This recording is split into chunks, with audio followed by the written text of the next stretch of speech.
Bienvenidos a un nuevo capítulo de nuestro podcast Generaciones. Aquí estamos acompañándola una vez más. Aquí Ani junto a Paz y Ana.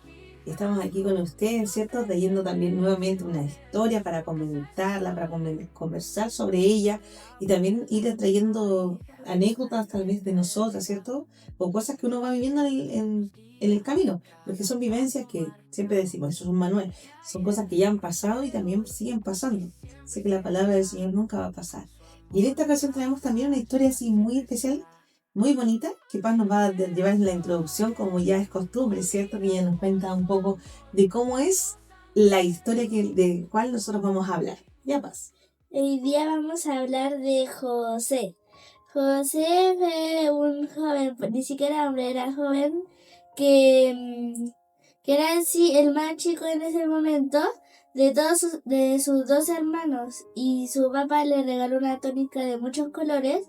Y un día tuvo dos sueños. Uno que era que los trigos y no me acuerdo qué cosa, se postraba, y las estrellas creo, se postraban ante él, y que el sol y la luna parece, o la tierra, no me acuerdo qué cosa, se postraba ante él. Y después, los dos hermanos lo botaron a un pozo. Bueno, ¿cierto? Era mucho. ¿Cuánto era? Eran 12. Después, ¿cierto? Y después de eso lo vendieron a unas personas que estaban pasando por ahí y lo llevaron a Egipto. Y después se fue a la casa de Potifar y ahí trabajó, no dice cuántos años creo. Y Potifar ya le tenía harta confianza y le dio un anillo, porque él tenía que irse de viaje. Y lo dejó cuidando la casa solo, y la esposa, te estaba diciendo, no me acuerdo de qué cosa. Se enamoró del ¿cierto? Andaba ahí de enamorada. Sí, y después cuando llegó el Potifar le dijo, es que José quería hacerme no sé qué cosa. Y Quería dar un beso. sí, y Potifar lo echó de la casa, y después los amigos en la cárcel que se llamaba José, que interpretó los sueños de nosotros. Y lo llamaron, y José interpretó los sueños, que era que habían 7 vacas gordas, como comiendo pasto, y de la nada del río salieron otras 7 vacas flacas, y se comieron a las vacas gordas, pero seguían siendo flacas. Y del otro era de que parece que estaban sacando como algo así, creo. Y la espiga se empezaba como a secar. Y después de eso, de interpretarlo, José dijo, es que van a haber 7 años de abundancia, y después de esos 7 años van a pasar otros 7 años de que no va a haber nada. Y dijeron que había que guardar hartas cosas de los 7 años de abundancia, para que venga para cuando se vayan las cosas. Y después el rey le dio un anillo, y le hizo como su ayudante, algo así. ¿Cierto? Como el segundo al mando. Sí. Y después también un montón de años más lo metieron a la cárcel. Ahí se encontró con el panadero del rey y del faraón y el copero. Y ahí interpretó 2 sueños. El del copero, que era ahí. El copero que parece era que le servía al rey, ¿no? Que le servía, sí. Y el otro que era del panadero, que llevaba hartos panes en la cabeza, y que venían cuervos y se los comían así, y después se lo empezaron a comer a él, creo.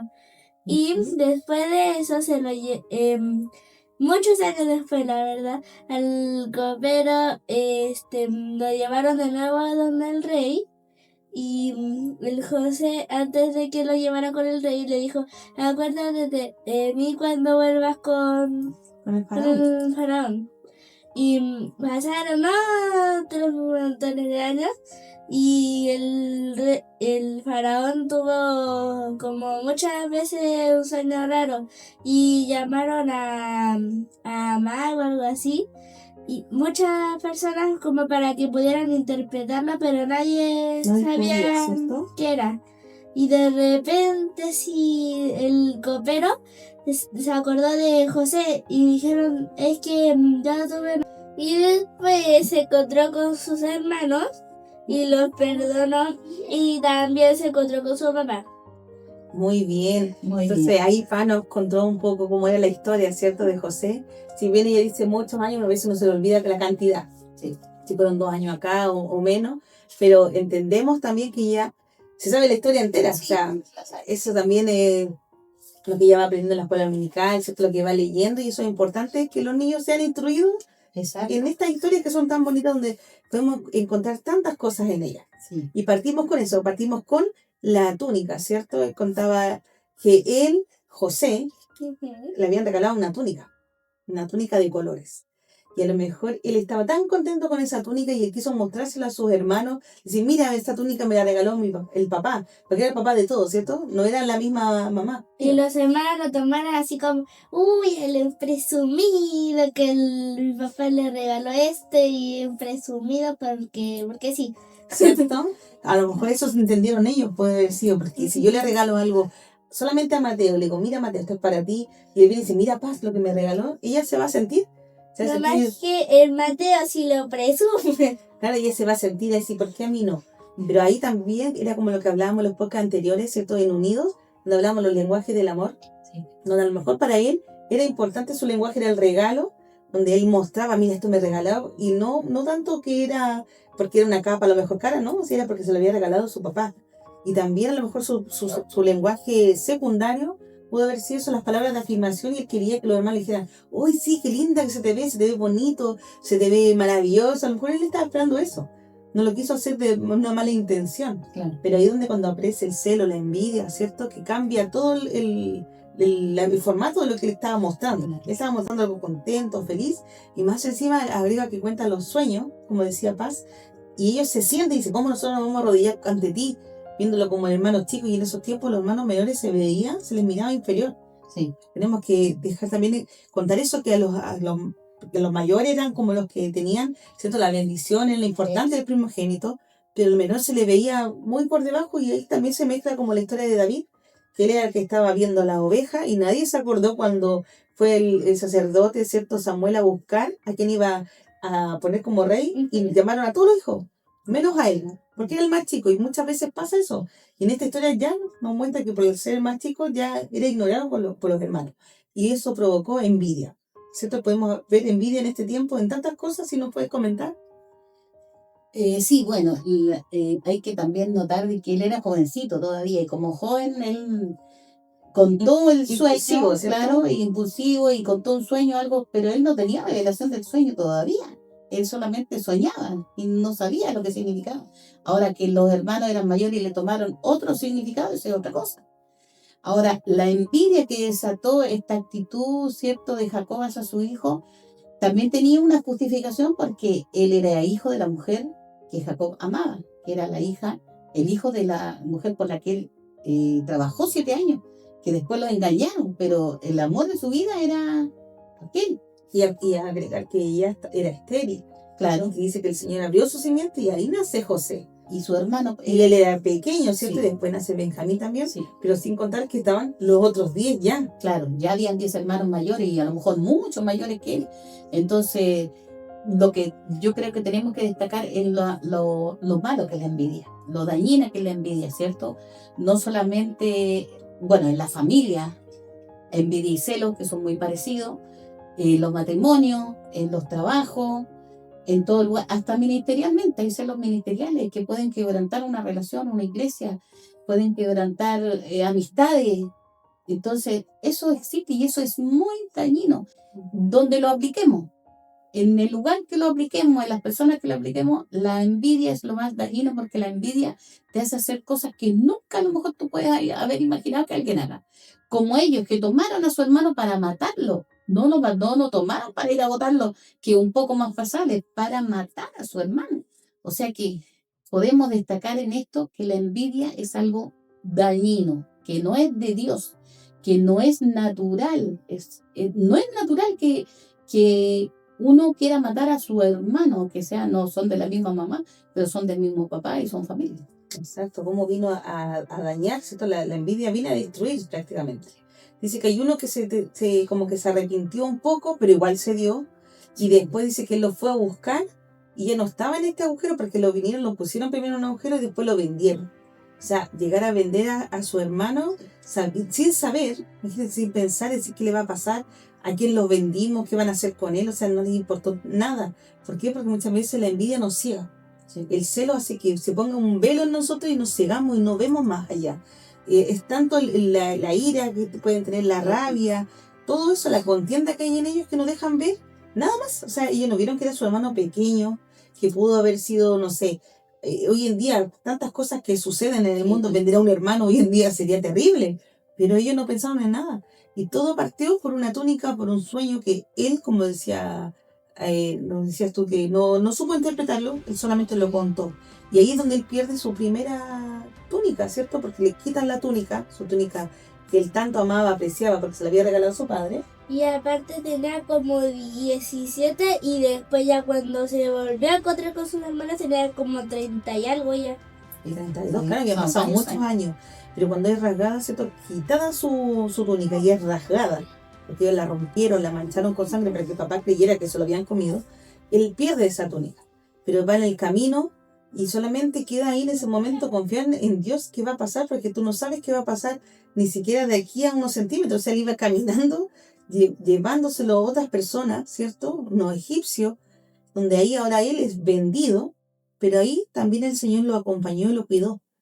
A pesar de la angustia, a pesar de ese proceso que estaba pasando, llega a casa de Potifar, donde Potifar encuentra una gracia en él, una gracia distinta, y lo pone, ¿cierto?, a cargo de todo y de los sirvientes, de todo, y le pone un anillo para que él sepan, ¿cierto?, que él manda después de Potifar. Pero dice que Potifar tiene que viajar, y aquí donde viene, ya nos olvidamos de la envidia, ¿cierto?, pero ahora viene lo que es la tentación.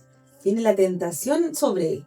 Viene esta mujer, ¿cierto?, que quiere tentarlo, que quiere hacer algo con él, ¿cierto? Viene ahí, pero él dice no. ¿Qué prefiere? Arrancar. Él huye de la tentación.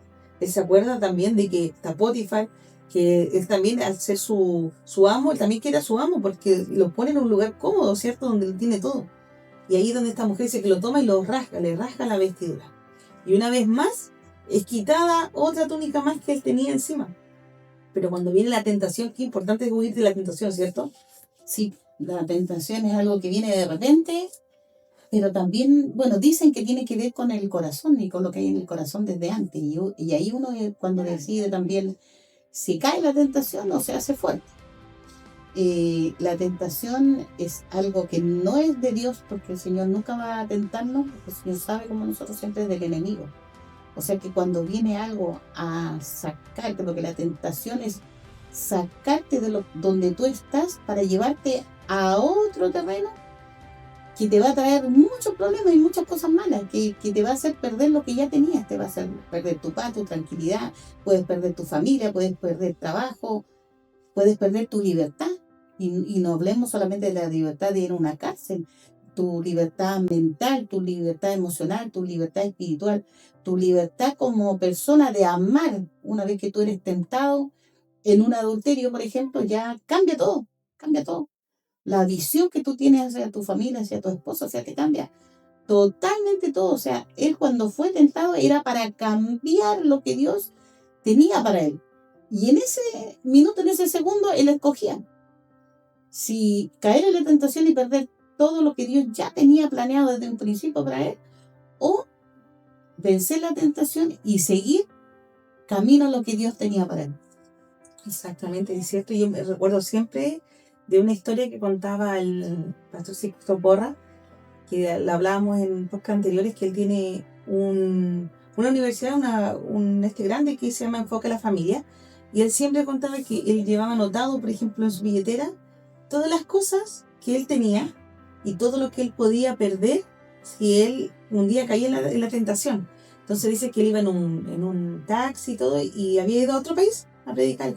Y el tipo del taxi le dice, oye, ¿sabes qué? Te puedo llevar a tal lugar, donde hay tales personas, por así decirlo. La cosa es que él le dijo, ¿sabes qué? Yo pudiese ir a ese tal lugar, pero yo tengo esta en mi lista, y le mostraba a él, yo puedo perder todo esto por 5 minutos de tentación.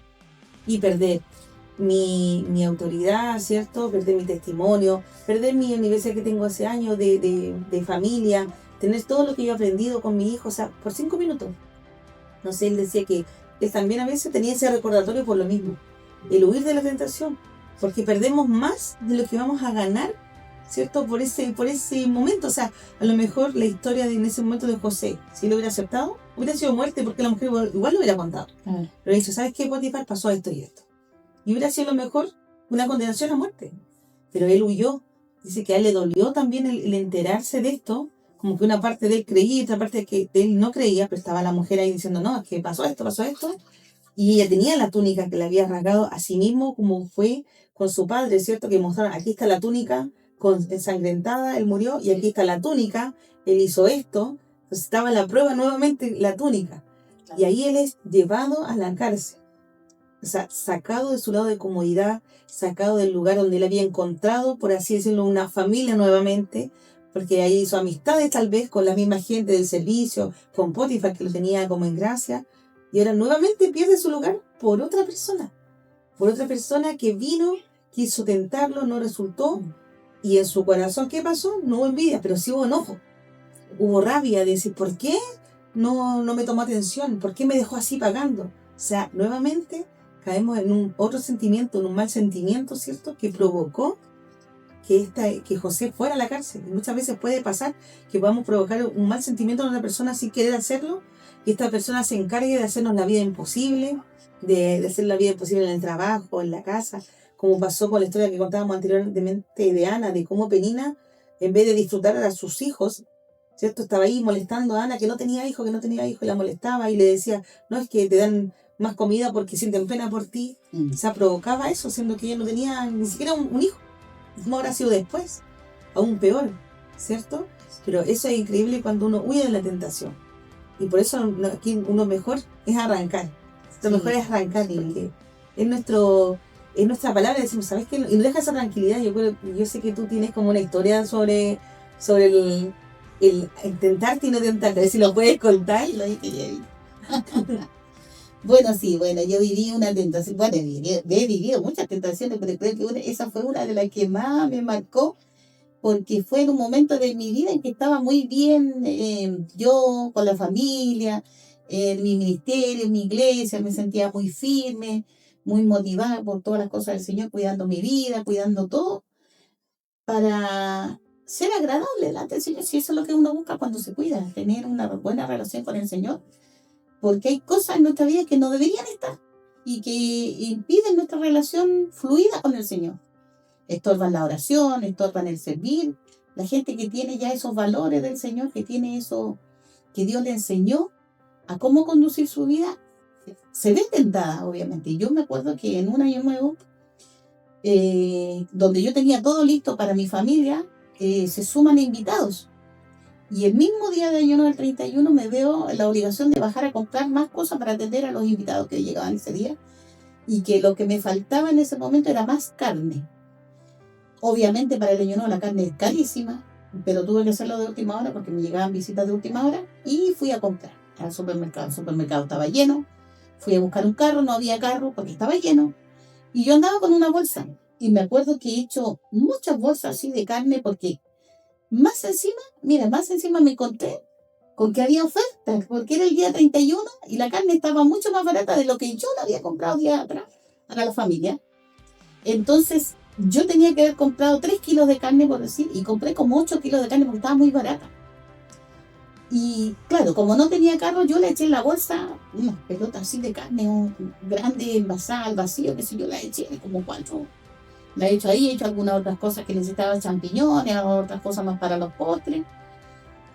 Y yo iba caminando, llego a la fila, hay una tremenda fila, y cuando ya voy llegando, casi ya para pagar, para poner mis cosas, me viene una voz que me dice, ¿y si pasas sin pagar? La carne está en la bolsa, nadie la ve. Y ¿saben qué? Que yo me sentí, pero tentada, porque bueno, era mucha plata en carne en ese tío, si le estoy hablando hace varios años atrás, debe haber sido más de 20.000 pesos en carne, mucho más. No me acuerdo bien, pero fue hace varios años atrás, más de 5 años atrás. Y en ese segundo, así yo digo, uy, qué raro, dije yo, claro que lo voy a hacer. Yo hubiese sacado cualquier cosa, un tarro de durazno y lo pago y yo paso. Había tanta gente que yo creo que no se habían dado cuenta, a lo mejor sí. A lo mejor hay cámara, a lo mejor hay un guardia pendiente mío, no sé. Era la oportunidad. Claro, no sé qué hubiese pasado, no sé. Pero tuve ese segundo de duda. Y después dije, no. Tomé la bolsa, di vuelta todo lo que andaba trayendo en el mesón y lo puse ahí para pagarlo. Cuando ya pagué, salí. Según yo, nadie se dio cuenta, no lo sé, nunca lo voy a saber tampoco. Y me quedó eso, de que fui tentada. También después me pasó una vez con un vuelto. Pago con un billete chico y me dan vuelto de un billete grande. Y me acuerdo que veo un montón de billetes y también tuve ese segundo. De decir sí o no. Entonces, siempre va a haber una tentación de acuerdo al momento que tú estás viviendo. Por eso el hombre es tentado, la mujer es tentado, el joven es tentado en diferentes áreas de su vida y según el momento que estén viviendo. Entonces, hay que estar muy firme en lo que tú crees, en lo que tú quieres ser. Porque la palabra dice que robar un peso y robar 1.000.000 es lo mismo.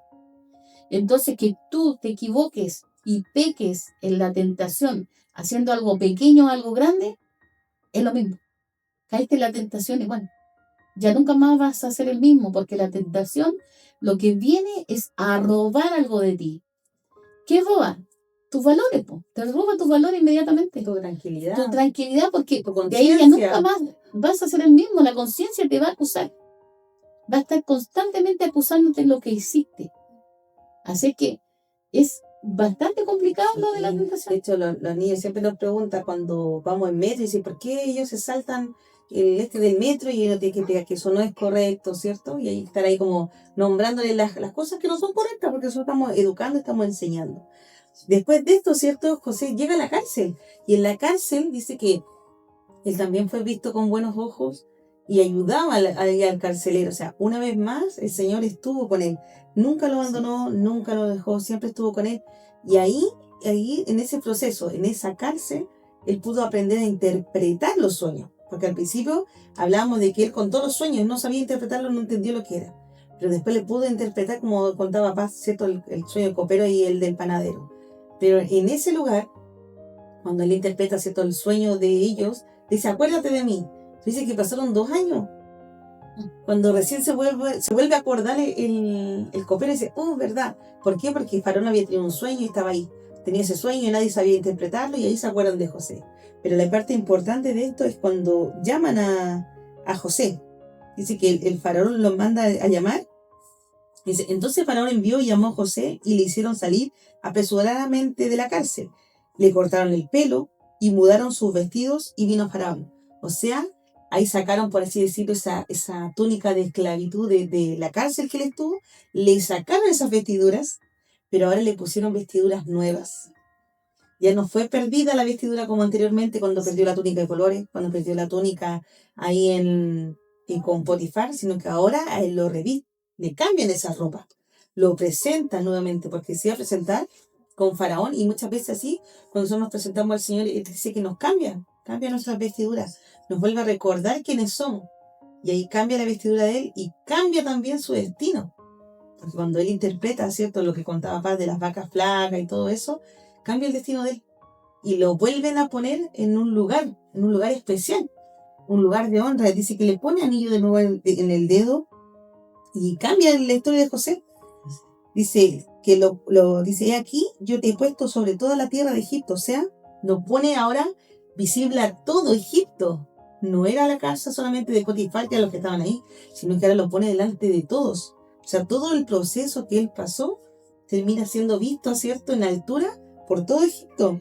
Y entonces Faraón dice que se quita su anillo de su mano y se lo pone en la mano de José y le hizo vestir ropas de lino finísima. O sea, quita ahora la vestidura, nuevamente la última ya capa, por así decirlo, la última túnica, que fue con la que él salió de la cárcel, lo prepararon para estar con el faraón, y ahora ya le ponen sus vestiduras definitivas que él tuvo para siempre.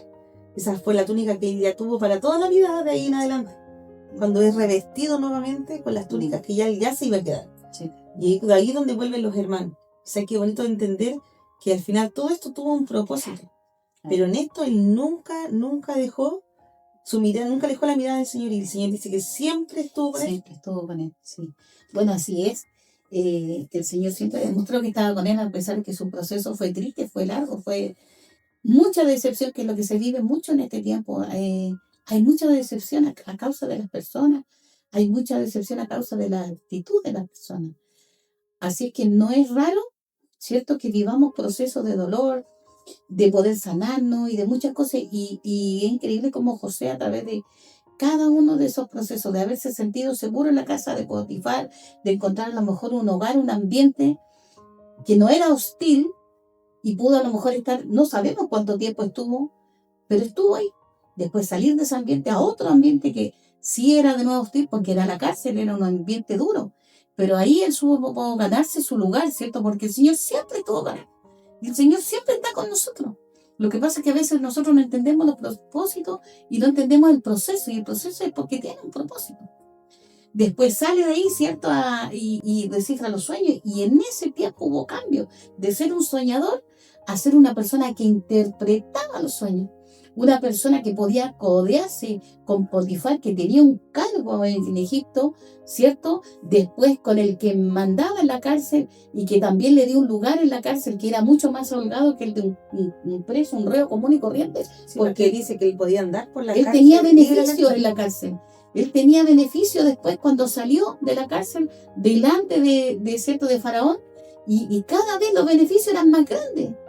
A veces nosotros no entendemos los procesos, no entendemos las cosas grandes que Dios quiere hacer con nosotros, con nuestra familia, que a veces pasamos cosas duras, cosas que son dolorosas, cosas que no entendemos, cosas que son injustas, porque José vivió mucha injusticia y nosotros a veces vivimos muchas injusticias y no sabemos por qué, pero más cuando estamos en el Señor siempre nos va a mostrar que todo es por algo bueno, que Él tiene una razón, que Él tiene algo para nosotros, que hay promesas sobre nuestra vida y eso no lo podemos dejar de destacar. Exacto. Ahora, lo que me quedó, porque nosotros hacemos estudios bíblicos cuando hicimos el estudio de José, lo que a mí me quedó fue lo siguiente. José estuvo a cargo de la casa de Potifar, estuvo a cargo de la cárcel también, ¿cierto? Pero llegó a estar a cargo de Egipto. Mire qué grande el Señor lo hizo.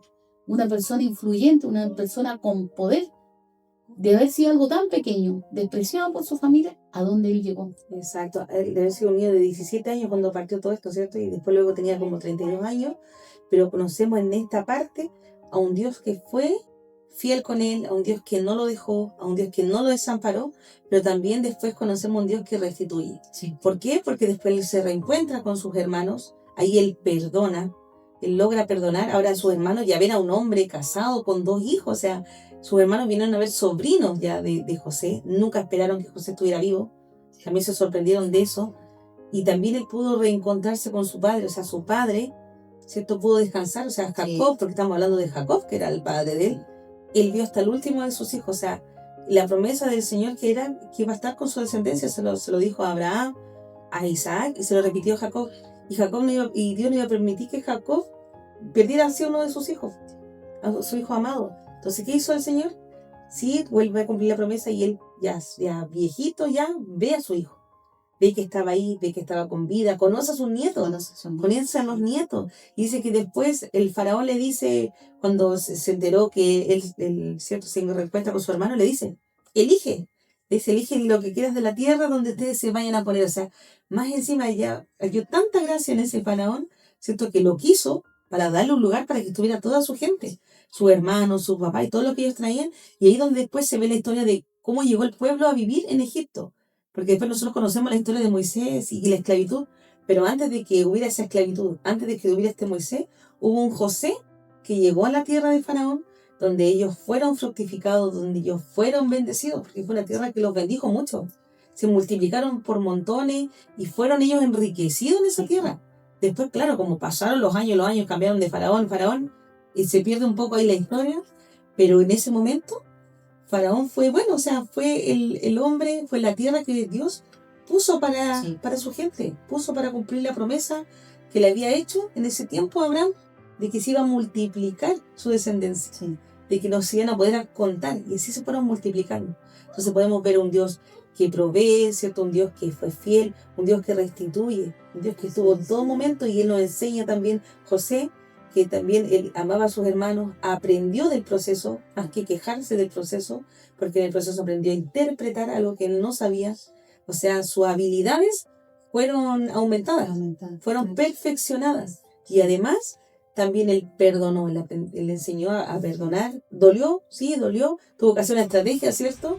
Pero ahí para que ustedes vayan leyendo qué sucedió. Pero él perdonó a sus hermanos, y los perdonó de corazón, y un momento que él le dolió, dícele, porque sí que los hermanos, si se muere el papá, de seguro se va a querer vengar de nosotros. O sea, que en ellos seguía arraigado algo que ellos no conocían.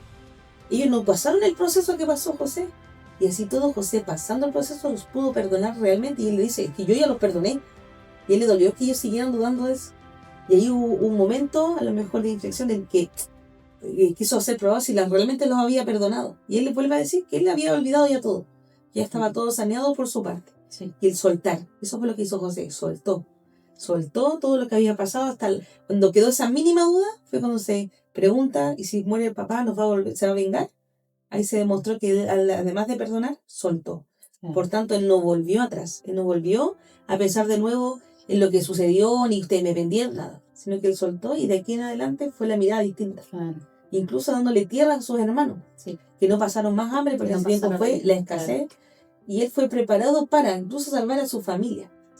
Qué hermoso poder saber que su propósito también salvó a su padre, a sus hermanos y a sus sobrinos, porque de seguro llegaron todos con sobrinos, claro, todas las generaciones, así como él tenía 2, ellos también tenían que haber tenido hijos. Entonces ahora restituyó la familia y se vuelve a reencontrar una familia mucho más grande, y encuentran ya no un niño, sino que un hombre resuelto, un hombre que ya mandaba, ¿cierto? Un hombre que estaba delante, era el que venía después de Faraón, o sea, no era cualquier hombre. Y sí se tuvieron que arrodillar, Era lo que decía, un sueño que ellos pudieran interpretado también, no quisieron, y en su momento se cumplió.